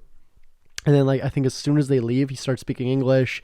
He's like calm and fucking smiling and all this. But it was basically like, if they see me, take a smiling picture like Trump or Biden, or well, he didn't say Trump because this is a long time ago, but those like Obama, the presidential pictures where they're smiling and whatever. He's like, people are gonna see me as fucking weak. Yeah. He's like, the only reason he's speaking English is because everyone's out of the room. Yeah. Like, I need to be strong Russian. Like, that's it. Yeah. And it's fascinating because then like you see there's videos of him that there's a great compilation on YouTube, but there's videos of him like going boo boo boo to dogs. Like, he has like 20 dogs. He loves dogs. Yeah. He's always like boo, boo, boo, like playing with them like puppies and stuff. And then like he notices cameras and he like tightens up and like stops touching the dog. I gotta say, my favorite video is when the bird salutes him. Yeah. There's a pigeon that goes a pigeon salutes him. That was pretty sick. No, I was thinking the video I saw yesterday of, I forget, it was some world leader that was, I don't know why the fuck you would do this, but just as a joke, it was like, I guess at like some kind of reception, there's a ton of people around, super, super packed, and Putin is talking to someone, and this guy, like, kind of in the background, is also like talking to someone, having some kind of interview, so the camera's on him. And as Putin's about to sit down, he like pulls back his chair, so Putin like stumbles and kind of falls down. And then it cuts to the next day. They're at a press conference in front of like this one was, kind of at a back reception. Nobody's really paying attention. Next day at a press conference, whole world's watching live. These two world leaders that are shaking hands, having the official business, whatever that they're there for. as this guy goes to sit down, Putin fucking pulls his chair. The guy eats shit. Putin sits down and just like, what's up? So nobody saw the first one, but everyone saw when Putin fucking humiliated this guy. One of my favorites, he had a meeting with Angela Merkel, like the Chancellor of Germany. Yep. And he brought a fucking like mastiff, like a big ass hairy dog, like a Siberian fucking dog. Yeah. To the meeting. Angela Merkel's terrified of dogs. She got like attacked by a dog when she was a kid, and she's fucking has a phobia. Yeah. Brings like an Alaskan Malamute or some huge beast. fucking dog. And there's a picture of her trying to get her get away from this fucking dog on her chair, and you just see Putin almost smiling, like not smiling, as but close as a Russian can get to smiling. as close as Vladimir Putin can get to smiling. And then the quote is like, Vladimir Putin swears he wasn't aware that. Oh bullshit! He knows what color bra she's wearing. So funny. Like he's like, I didn't mean to. Like, oh my god, so here's the thing. I don't know anything about fucking Russia. I've never been to Russia, but he's a badass motherfucker. But I went to school. We had a lot of Russian immigrants in my school, and I have a couple friends that are Ukrainian. Yeah, like from Ukraine, like last 5 years immigrated. Every single one of them loves Putin. Yeah.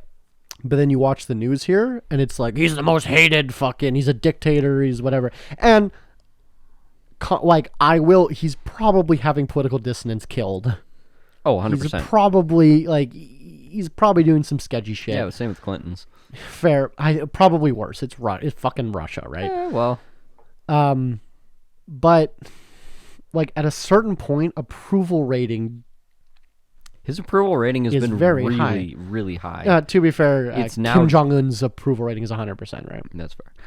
They let you vote for other people in North Korea. Yeah. The ballot has 5 people to vote for. Yeah. If you vote for somebody else, they kill you. Fun fact. Or imprison you, whatever. Oh, that's fair. Yeah, they take your ballot. They're like, oh! Fucking, they're so looking at your ballot after you... Literally. Yeah. Yeah, it's so funny. That's a democracy. But Russia, I think... Well, now there's this whole Alexei Navalny thing, like his official opposition. Well, Putin's resigning, right? No. I thought he has Parkinson's, and he's like... No. I'm pretty sure. Mm-mm. On the screen right now. Last episode, I put a bunch of shit on the screen every time you were wrong and I was right. Fuck you. But when I'm wrong, I don't correct myself. That's fair. So Navalny is whatever. He's trying to root out corruption and so on and so forth. Like, obviously there's a lot with the oligarchy, and Putin is secretly the richest man in the world and all that shit, but allegedly the irony is everyone... How many Fabergé eggs do you think he owns? All of them. Okay.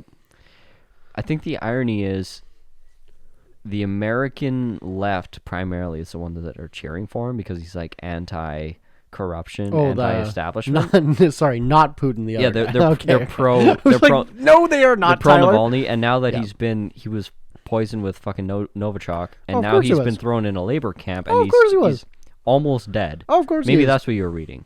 This guy is like almost dead? I don't know about that because whatever, he's in awful conditions. Amy. This guy Navalny is further right than Putin. That's interesting. Putin would be more progressive. The only thing that this guy has going for him is he's like anti-corruption, anti-oligarchy, but he's further right. So is Duarte.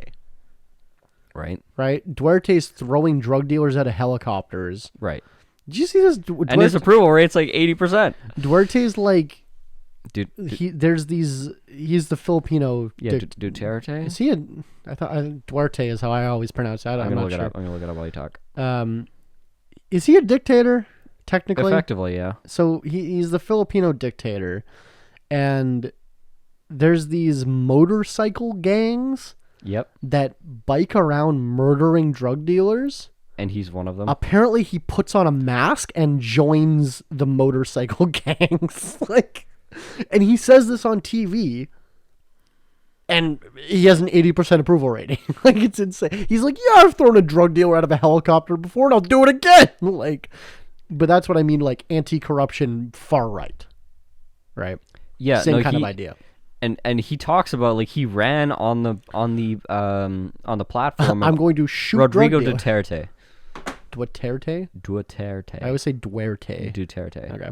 Sure. Rodrigo Duterte. He ran on the platform of I'm going to kill criminals, and now he does it. And yeah, Like he puts on the mask and he like rides around with he these says he motorcycle puts gangs. on a fucking helmet and like to be anonymous and goes around sawing off shotgunning drug dealers. Yeah, Like and throwing them out of helicopters. it's famously.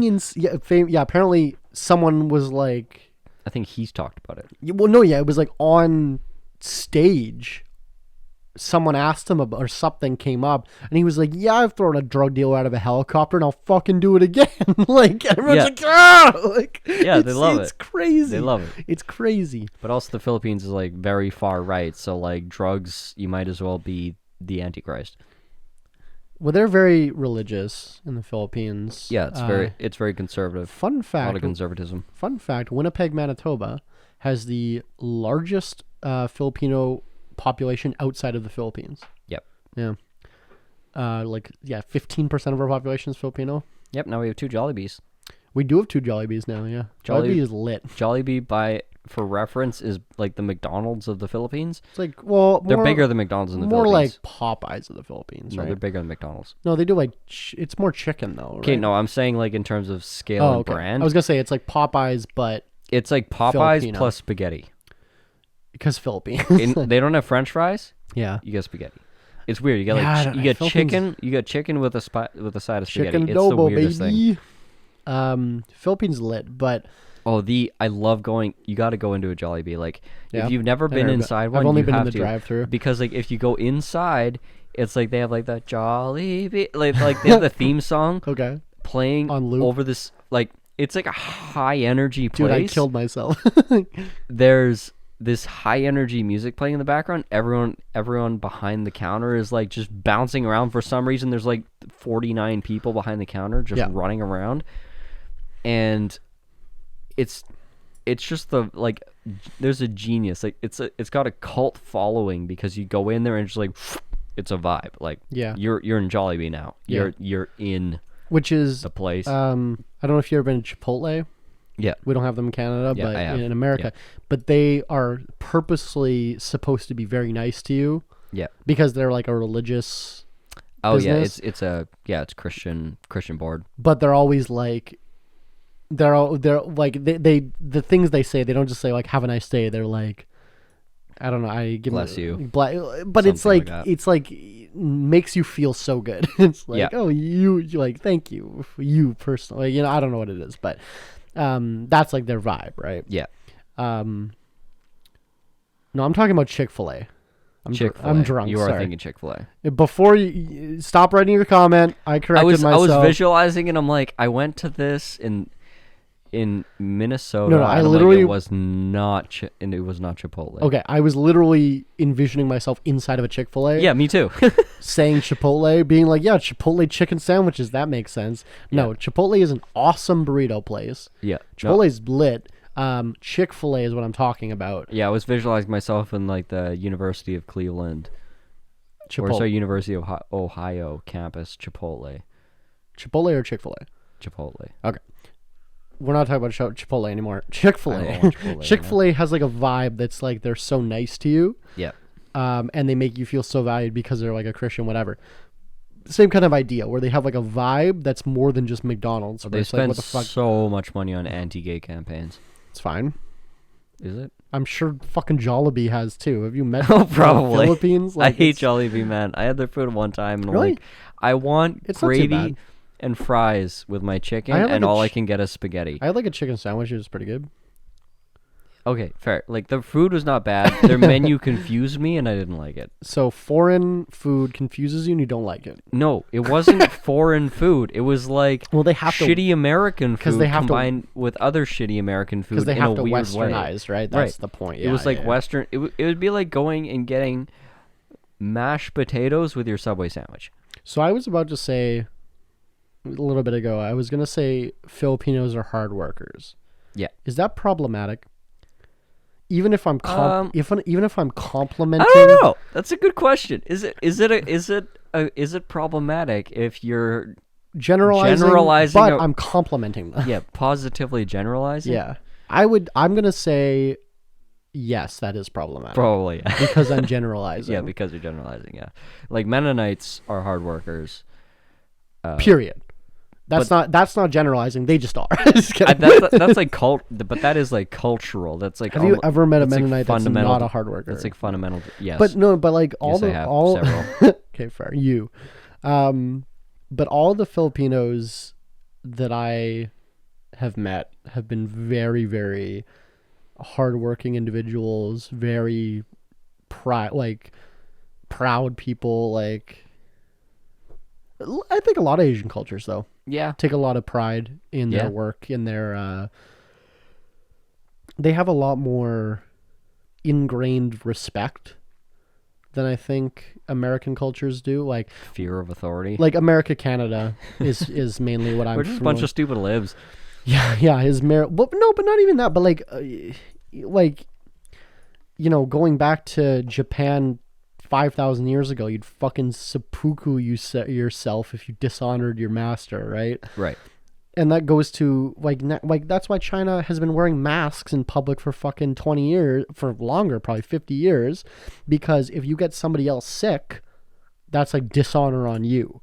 Yeah, it's right? dishonor on. It's a huge display of disrespect. And get someone sick with the fucking cold, and now people. Like walking around without a mask and a sneeze is like drunk driving in America. Yeah, and people in America are like, "Fuck you! I don't gotta wear this mask for COVID. Fuck." This infringes on my religious freedom. This is HIPAA violation. Like, you know what I mean? Like, it's like I feel like a lot of these Asian cultures have a lot more respect and honor built into their. It's more culture. It's more of a value of the collective good versus my rights.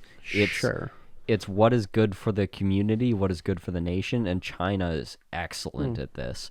We've had this conversation before. China's very excellent. We had this conversation with JL. Where they're going to build an overpass through your fucking farm. You don't argue of what they should pay you and take 10 years in court. You say, "Yep, China's going to be better with this overpass. I'm going to move 1,000 miles away." Like. But in America, to be fair, America was built on individual liberty. Right. That's how they were founded, right? And they are a 300-year-old. Yeah, they're a 300-year-old fragile empire, self-conscious empire with an 80-year-old leader that has dementia. Parkinson's. Outright replacing a reality TV star leader. They're doing so much better. And we are an 153-year-old country with a drama teacher as a leader. Sitting on a pile of rocks that sell for a lot of money for some reason. Yes. China's got to figure it out, honestly. China, you know what? We should be more strict with our law. I think we should execute people for spitting on the floor.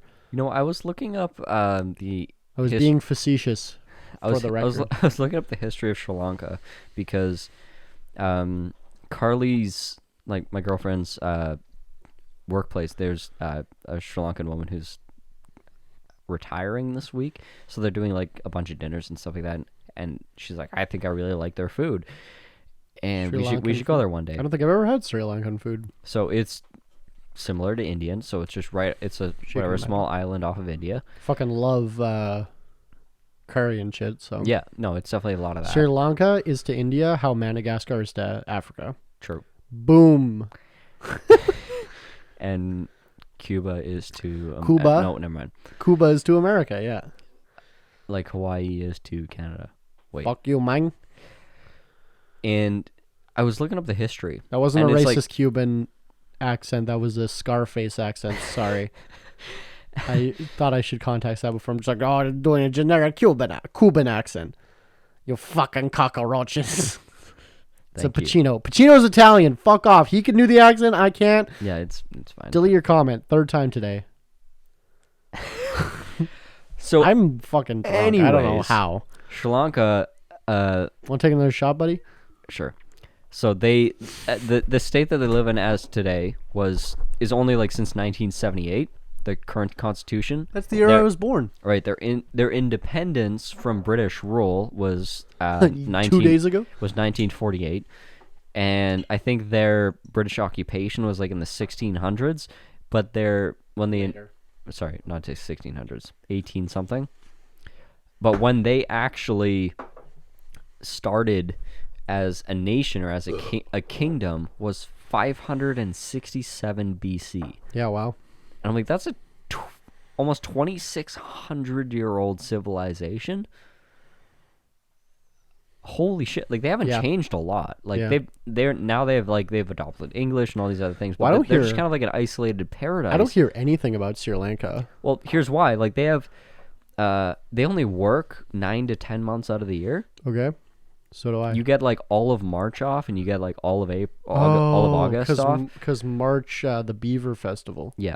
So workplace shut down, school shut down, everything shut down. It's just like it's more of like a subsistence type of economy where they don't work fucking 90 hours a day. What's their 52 weeks a year?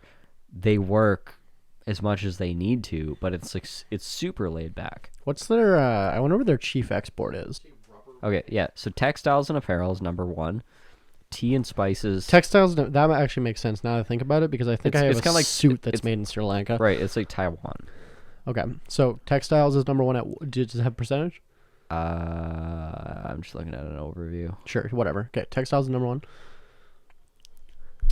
Where did it go? Exports, textiles and apparel, tea and spices. Okay. Electronics. Okay. IT services. Wow. Like India. Yeah. Rubber manufacturers. Fair. Like that's, I guess, on as far as like the. Don't you need oil to make rubber? Do they have oil? No, it's no. You sure? Yep. You need oil to make rubber in Tropico. Not necessarily. Okay. If you look at where it is in the world, it's about parallel to the Congo. I love the Congo. And the Congo is where rubber was first discovered and exported by Belgium, and the wonderful Belgian dictator who cut off everyone's hands so they could make rubber. Is that Leopold? Yep. Yeah, so they're about that same point in the, like, off the equator. Fish and precious stones. Fish. And they mainly export to the EU, then USA, then India, then China, then Canada. Okay. So mineral fuels, okay, never mind, that's imports. No, I definitely, now that you mention it, I think I have clothes that are made in Sri Lanka. Yeah. Yeah, that's interesting. Textiles. To be fair, I think our number 1 export is fucking lumber. But no one would think of that as Canada's like 1 export, right? Yeah, exactly. Well, so here's on the topic of third world countries. First. First, let's take a shot. This one is to Prince Philip, the Duke of Edinburgh, Rip. Who also died between podcasts this week. Yeah, but more importantly, DMX. Who?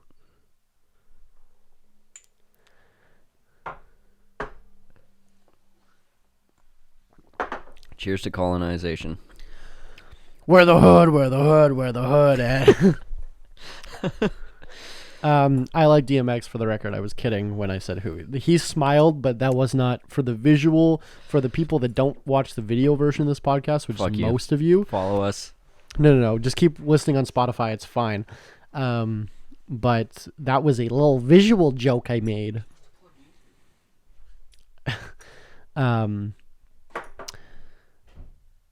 So one day, I was walking. Just kidding. I don't know. Shame. Okay. So note, I have a framed picture of Prince Philip in my bathroom at the office. Yes, I want to see that. Yeah. I've had that picture for 3 years because I thought it'd be funnier than hanging the Queen, because it's like less relevant. Like no one knows who the fuck that is. But now that he died, people are gonna look at it and be like, "Oh yeah, he just died." I'm like, "That fuck! That wasn't the point. It was supposed to just be a joke." Yeah. Because no one knows who this. Because the Canadian government. Wait, you already had that up there? No, I've had that picture for like 3 years. I just didn't have it in the bathroom. Oh, okay. But people... For reference, we just renovated the bathroom. Yeah, so we this would be brand new and very interesting timing. Yeah, but this is completely coincidental because the Canadian government legally has to give you a picture of the Queen, a picture of the Prince, and a map of Canada. If you request it, you have to like send them a formal letter, and they'll send it to you completely free of charge. Yeah, and they have to. Fun fact. Fun fact, yeah. Google that. Probably for your own government too. They're not doing it during COVID. I've already checked. But like a couple of years ago, we're like, let's get a picture of the fucking of the Queen. Of the Queen and the Prince. Yeah. They were sold out of Queens, so we just got the Prince one. And so I've had this fucking picture, and I thought it was funny. And then I put it up, and like a month after I put it up in the bathroom, he fucking dies. And now people are going to look at it and be like, oh, that's why they put it up. No. I was doing it as a joke. Fuck. Damn it. Because people are going to be like, one of my employees who's like 18 is like, who is that? And I'm like, it's the fucking Duke of Edinburgh. And she's like, what? I'm like, the prince, fucking the Queen's husband. She's like, oh, ew, why? And I'm like, because it's funny. Like, ew, but why? Now it's not funny. Anyway, okay, my damn it. We were talking about punchline. Stolen. My punchline has been stolen by death. Rest in peace. Whatever. He's not even descendant of colonizers. He is a colonizer. Yeah, no, they used. Dude, he was born in the fucking like 30s. They used his DNA to identify like the corpses of his family, which was murder that was like assassinated by the Bolsheviks. Like, dude, he's an OG.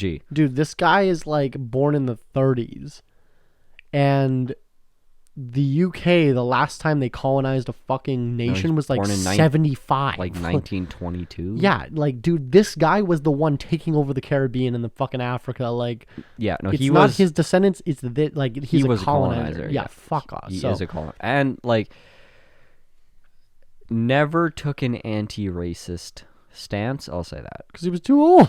Like, no, he's fucking racist. I know. That's what I'm saying. Because like, he was like on those Navy ships where they would like go to like these quote unquote indigenous islands and frolic with the local women. Oh, yeah, no, this is a thing where he, in like 2006, he visited Australia. Yeah, and they met with the indigenous leaders, and he fucking asked them if they still throw spears.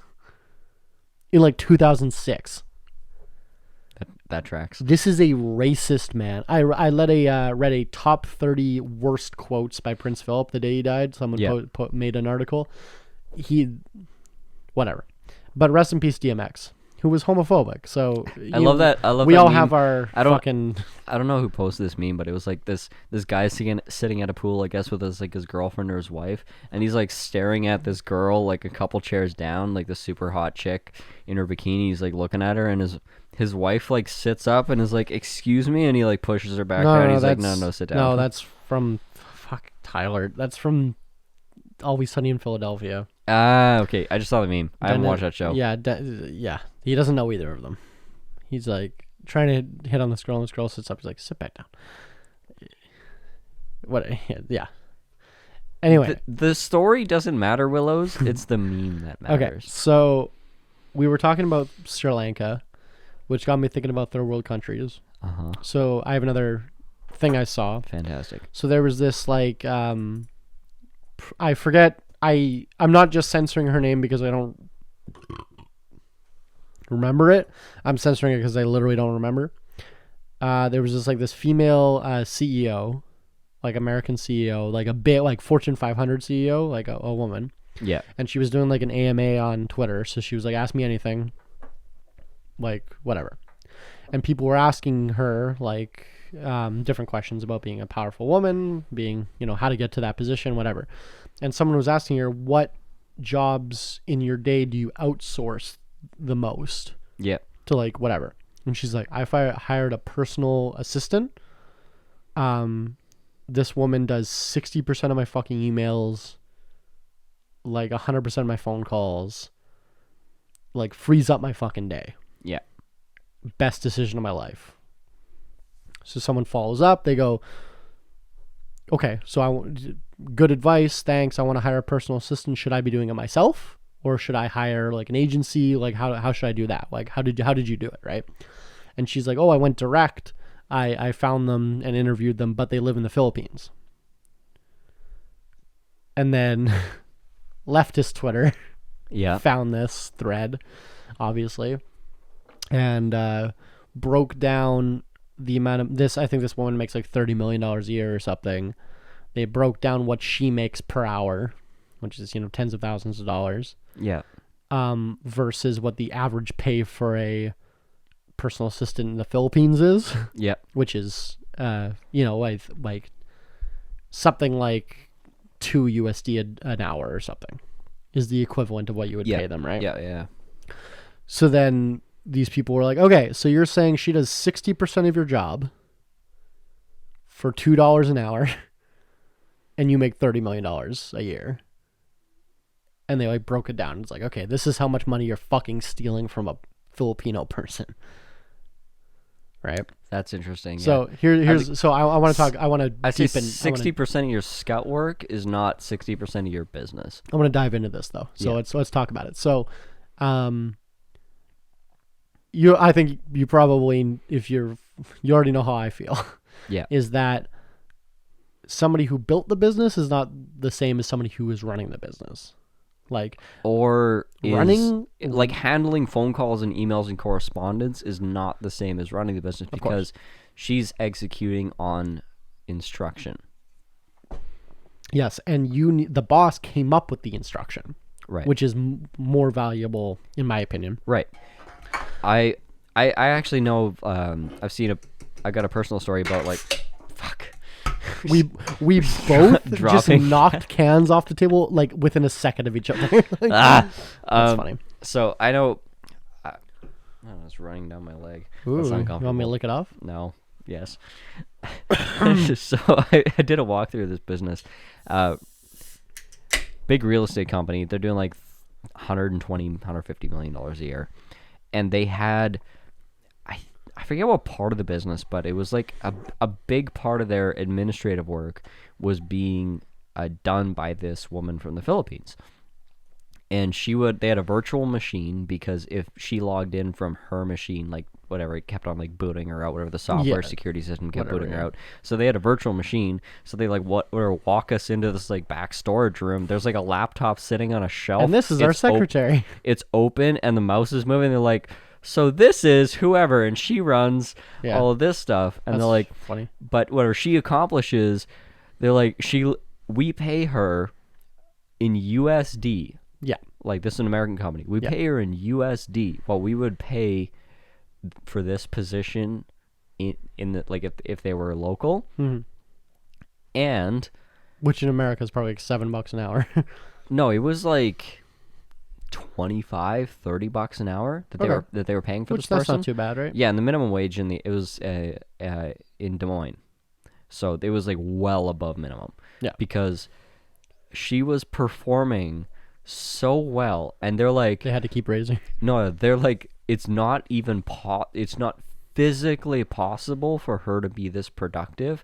We believe she's actually using all of the members of her family to crunch all this data and do all and do all this work, which I mean, fair, it's getting done, but they're we pay her a generous salary, but if we were to pay American employees to do it, we would have 4 employees doing what she does. Yeah. And they're but also with the money that we're paying her, she's literally the richest woman in her village. So, yeah, here's the other thing I was going to say, is that we often take, we see, and liberals do this especially, they see everything with a Western lens. Yeah. They look and they say, you're only making $2 an hour? That's fucking terrible, because... But you're also a baller if you're in a city where everyone's making $2 a day. That, in my opinion, is racist. You're saying my... Classist, straight up, you're saying my culture, my American white culture, is what you should be basing your value system on. Right. That's what you're saying. It's colonization. Yeah, no, literally. It's an extension of that. And this isn't even me being a devil's advocate. I half the things I've said this fucking podcast is just me being a fucking dick. this is like something I actually believe in, is that I think that's an like you can't put your fucking American lens over the Philippines No. and have an opinion. Like, for instance, when we were in Mexico last year, Yeah. because I was tipping everyone like $1 or $2, and I looked it up, and the minimum wage for that province that we were in was like 30 USD a month. Right. But someone in America, you're like, I'm gonna pay you 30 USD a month. You'd be like, well, that's fucking criminal, right? Yeah. But in Mexico, that's what the federally mandated minimum wage is. Like, you can't apply your, like, what could you buy for 30? What could, me or you? What could we buy for 30 USD a month? Baloney. One dinner. I couldn't eat for a month on 30 USD. No way. No, you'd be at the food bank. That's what, $50? What, baloney? No, 30 USD. That's about $50. Yeah. Canadian. Yeah, about. I couldn't pay rent. I couldn't pay my phone bill is more than that. My hydro is more than that. My electricity is more than that. A monthly bus card would be more than that. Yeah. But that is the minimum wage, and you can pay your rent, your food, everything. Hypothetically, I've never lived in Mexico before, but hypothetically, your minimum wage should pay your bills, right? Yeah. America's still having this debate, but in Canada, fucking our minimum wage is $13 right now, I think. $13 an hour. It's $2,000 a month. Pays your fucking. You can live. Liberals might hate me for that one, but you can fucking live on minimum wage. Fuck off. You can. It would be not a great living, but you can. I think, okay, I would love to make minimum wage. With the combination of rent assist and subsidized housing, yes, and all the and GST checks, like, you absolutely can. Because Canada, yeah. If you stack the programs, yes, you're fine. Yeah. And you don't need to pay for health insurance, like all these. Yeah. Yeah, whatever. But yeah, it's appropriation, or not appropriation, but it's like it's racist. It's classist, to assume that these Mexicans, if they're not making what I make, then they're in a bad position. Miserable, yeah. Yeah. You're discounting their culture and how their system works. Like, I don't like it. Yeah, 100%. Like I was saying with the Sri Lankan culture, they take like 2 months a year off. Because they're like, I got food, I got water, I got a roof over my head. Like, I don't need to get rich because I live on this tiny island where my family has lived for 2,500 years. Yeah, a lot. Yeah. Like, I'm gonna enjoy myself. Like, I'm gonna enjoy the new year for the entire month of March. Like, fucking awesome. Well, here, like Sweden, I love the idea of that kind of culture. Sweden, most businesses just close at like 3 p.m. or something, just so people have like free time, and they just do. And it's like, but what if in Spain you get like 4 hour, or I think you get 3 or 4 hour lunch in the middle of the day. Yeah. So siesta. Yeah, that's Mexico. But so whatever. you like go with your friends, you go party, you can go to the beach and like come back and you go back to work, right? So. Back on topic, what do you think about first world countries using third world virtual labor? I say it's a positive move. Okay.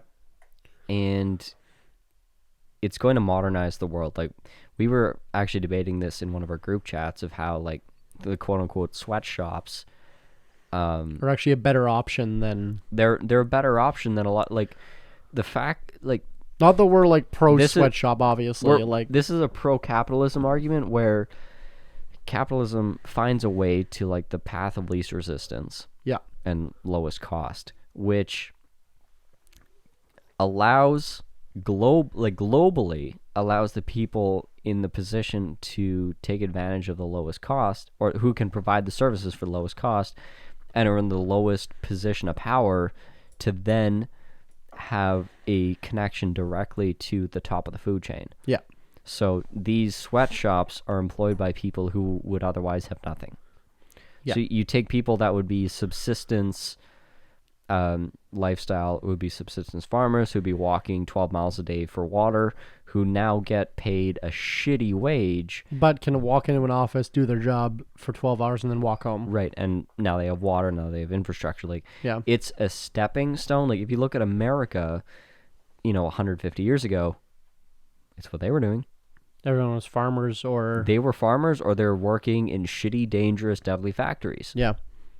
Yeah. Where they were killing each other for land. They were killing themselves for a crop. Like, it's a part of the evolution of a society, and the globalization through the internet just makes that now a part of our lives, which makes us uncomfortable because we don't like to see people struggle. Of course. And you know, growing up, like, we're both born in the late 90s, like, seeing, you know, the through the lens of how we're born, we see, like, okay, people are generally accepted and happy and we make money, like, you know, all that. But like a lot of third world countries, issues that are very, very serious to a lot of people, like gender issues and stuff like that, right? Like in America, they have this fucking trying to make people not use bathrooms. Well, you know, all that bullshit with the trans bathroom, like fucking America, but like all that shit, like the gender issues and like gay marriage and stuff like that. It's like, I talk to people from third world countries that are like, we don't even think about that. We're just happy to have a toilet. You're like, they're just trying to get people to use toilets over in China. Exactly. Over in India. Like they're just don't, happy to have fucking toilets. We don't have time to argue about your gender identity when we can't eat. Yeah. Right? And it's like almost a first world problem. They're like, yeah, that guy's wears dresses? Sure.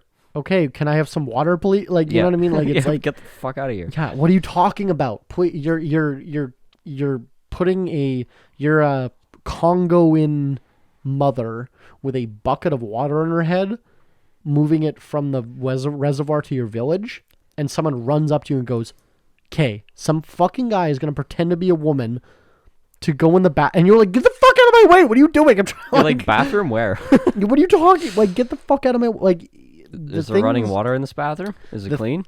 Where is it? Sometimes the things that matter to us is completely is not important. Is not important to, well, I don't want to say not important. Fuck your feelings. No. Fuck your opinions. No. You don't matter. Not important. Like, it is important to people, but we've, like, you reach a level. Like, there's like 20 different, like, right, where we like get up where we don't have to worry about. It's like Maslow's fucking hierarchy of needs. Once we have our fucking food and water, then we can have sex. And after we get laid, then it's like we care about the approval of humans, whatever it is. Like, Google fucking Maslow's hierarchy of needs. But you can't go to the next level in the pyramid until you get the base level. Yeah. Right? And that's exactly how it is in the third world. It's like, if we can't worry about fucking complex gender and social issues until we fucking feed ourselves. Well, except for the fact that a lot of these societies will actually choose a culture war over food and water. Yeah, because people are dumb. Like, when... Yeah, and so are we. We're going to fucking... We're doing... Okay, Biden said he'd pull out Afghanistan, like, today, but I was going to say, we're still in Afghanistan, and fucking there's still homeless people. Like, what are we doing? You spend $5 trillion in Afghanistan killing innocent bystanders, and they have 100,000 homeless in LA. And we are a first world country, right? Yeah. Like, I don't know, man. Honestly, they could spend like half of that money just killing all the homeless in LA, and can we? Wait, oh fuck, did I say that out loud? We're gonna move on to our business tip of the day. This is our final segment on the show. I hate everything. Where Tyler and I give a business tip that we are currently something that we're currently going through. Why do you say it like that? You know what this segment is. I know, but I'm thinking about my problems. Okay, me too. I don't have one off the top of my head. Hold on, let's go. Think.